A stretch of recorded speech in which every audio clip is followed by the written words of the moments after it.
नमस्कार, मी कविता। बीडच्या मसाजोगमध्ये लागलेला हा निकाल केवळ एका पोटनिवडणुकीचा निकाल नाही, तर गावकऱ्यांनी दिलेला एक ठाम राजकीय संदेश मानला जातोय। दिवंगत सरपंच संतोष देशमुख यांच्या हत्येनंतर निर्माण झालेल्या सहानुभूतीच्या लाटेत त्यांच्या पत्नी अश्विनी देशमुख यांचा विजय निश्चित मानला जात होता।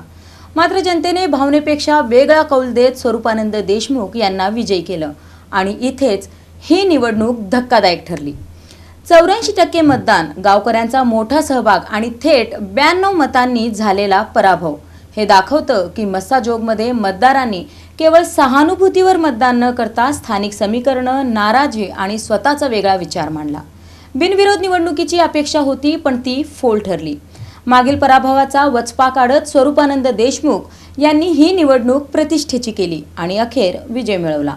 त्यामुळे हा निकाल देशमुख कुटुंबासाठी धक्का, तर विरोधी गटासाठी मोठं यश मानलं जात आहे।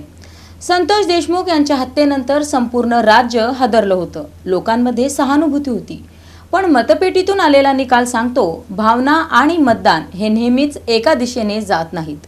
आता या निकालाकडे केवळ गाव पातळीवरील निवडणूक म्हणून पाहता येणार नाही, तर तो बीडच्या राजकारणात नवा संदेश देणारा ठरतोय।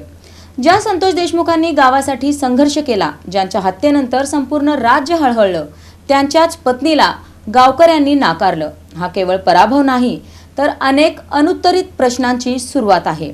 भावना हरल्या की समीकरणं जिंकली, याचं उत्तर आता मस्साजोगलाच द्यावं लागणार आहे। या बाबतीत तुमचं काय मत आहे कमेंटमध्ये नक्की कळवा आणि अशाच व्हिडिओसाठी आमच्या चॅनलला लाईक करा, शेअर करा, सबस्क्राईब करा आणि फॉलो करा।